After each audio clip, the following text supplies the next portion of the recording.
Good morning everybody, I am Tirupalaya, graphologist. Today class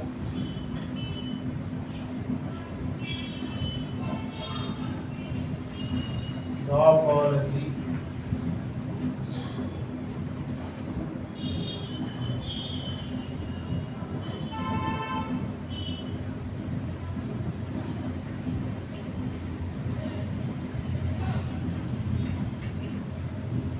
graphology అంటే మన యొక్క hand writing బట్టి మన యొక్క వ్యక్తిత్వం ప్రవర్తన అంటే మన యొక్క బిహేవియర్ ఎలాంటిదో తెలియజేస్తుంది. అంటే మనం రాసే లెటర్స్ని బట్టి మన బిహేవియర్ తెలుసుకోవచ్చు అనమాట. అంటే అది మంచిదా, ఆ విధంగా రాయడం వల్ల మంచిది తెలియజేస్తుందా, చెడు తెలియజేస్తుందా, మనలో ఉన్నటువంటి వీక్నెస్ స్ట్రెంగ్త్ ఏంటో మనకు గ్రాఫాలజీ ద్వారా మనం తెలుసుకుంటాం. గ్రాఫాలజీ, గ్రాఫ్ అంటే లెటర్స్, కాలేజ్ అంటే లోగోస్ అనమాట. కాబట్టి ఇప్పుడు మనం ఫర్ ఎగ్జాంపుల్ ఒక వ్యక్తి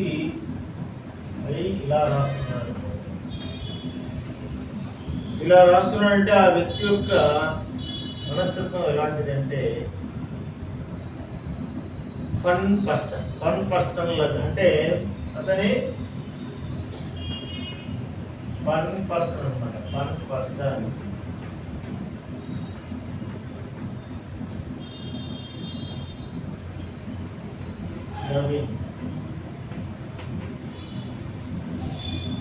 అతనికి ఫన్ పర్సన్ అంటే అతనికి హాస్యం అంటే ఇష్టం, హాస్యాన్ని ప్రేమిస్తుంటాడు అనమాట. ఇలా రాసినటువంటి హాస్యాస్పదంగా హాస్యాన్ని పండిస్తుంటుంది. హాస్యం అంటే లవింగ్ అనమాట. అలాగే ఇంకొక వ్యక్తి కొంతమంది ఇలా రాస్తుంటుంది.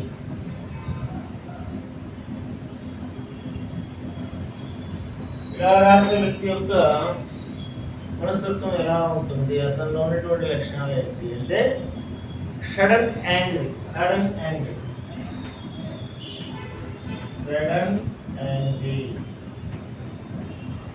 అంటే అప్పటికప్పటికి కోపం తనుకు వస్తుంది అనమాట.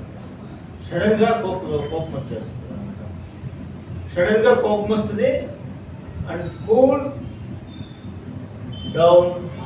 Down fast. ఎంత సడన్గా కోపం వస్తుందో అంత సడన్గా కూల్ అవుతుంది. అండ్ కూల్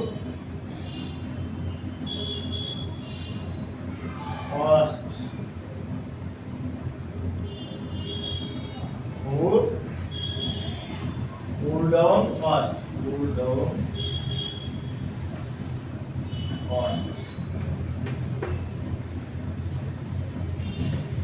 ఇలా రాసే వ్యక్తి అంటే ఇక్కడ లూప్ ఉంటుంది అనమాట. లూప్ వస్తుంది అనమాట. సడన్గా కోపం వస్తుంది, అంతరేక మళ్ళీ వెంటనే అంతరేక తగ్గిపోతుంది అనమాట. ఇలా రాసే వ్యక్తులు ఈ విధంగా ఉంటుంది. Next H. కొంతమంది హెచ్ ఇలా రాస్తూ ఉంటారు. వీళ్ళు ఎలా ఉంటారు అంటే intelligent and open mind. Intelligent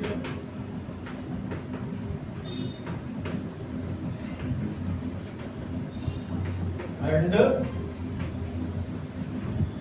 open mind.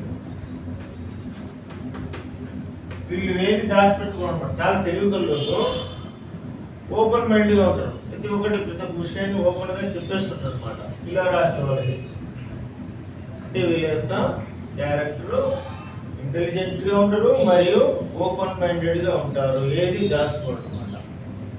అలాగే కొంతమంది ఇలా రాస్తుంటారు. అలాగే ఇలా రాస్తారు. వీళ్ళు ఎలా ఉంటారంటే ఈగోయిస్ట్. వీళ్ళకు ఈగోయిజం ఎక్కువ అన్నమాట, గర్వం ఎక్కువ. ఇలా రాసేవాళ్ళు లెటర్స్ వీళ్ళ యొక్క క్యారెక్టర్ ఈగోయిస్ట్గా ఉంటారు. వీళ్ళు చూడండి, వాళ్ళు రాసేటువంటి లెటర్స్ని బట్టి వాళ్ళు ఎలాంటి వాళ్ళు మనం తెలుసుకోవచ్చు అనమాట. దీన్నే గ్రాఫాలజీ అంటాం. అలాగే దీన్ని మనం గ్రాఫోథెరపీ ద్వారా మనం రీరైట్ చేసుకొని కరెక్షన్ చేసుకొని మనం ప్రాక్టీస్ చేసినట్లయితే మనం ఒక పాజిటివ్ యాటిట్యూడ్లో డెవలప్ అవ్వచ్చు. అలాగే కొంతమంది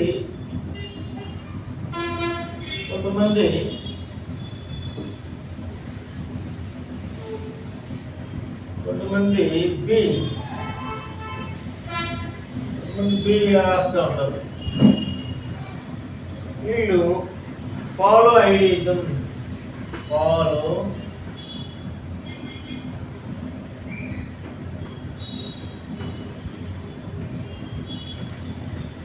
వీళ్ళు ఐడియాలు ఇస్తూ ఉంటారు అన్నమాట.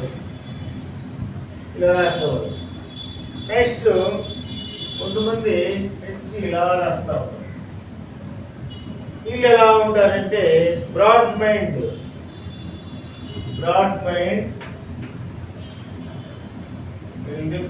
అన్నమాట. చాలా బ్రాడ్ మైండ్ అండ్ ఇంటెలిజెంట్.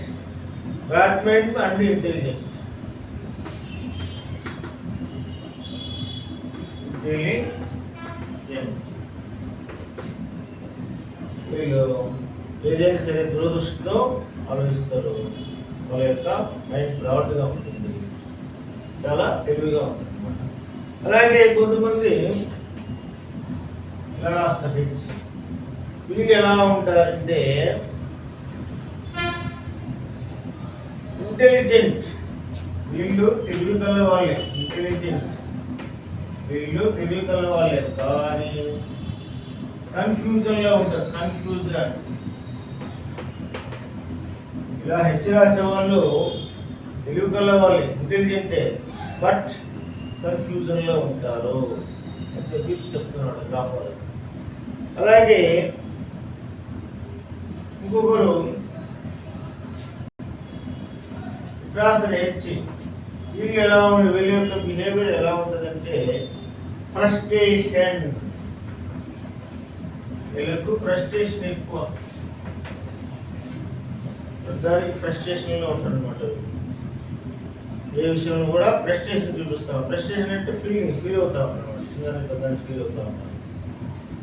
చూడండి, మనం రాసే ఈ విధమైనటువంటి లెటర్స్ని బట్టి మన యొక్క బిహేవియర్, మన యొక్క నేచర్ ఏంటో మనం గ్రాఫాలజీ ద్వారా తెలుసుకుంటాం. కాబట్టి మనం గ్రాఫాలజీ నేర్చుకోవడం ఎంతో అవసరం.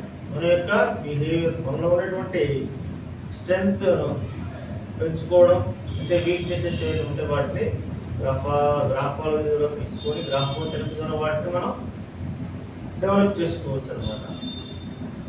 కాబట్టి మనం గ్రాఫాలజీ అనేది చాలా అవసరం. Okay, thank you so much.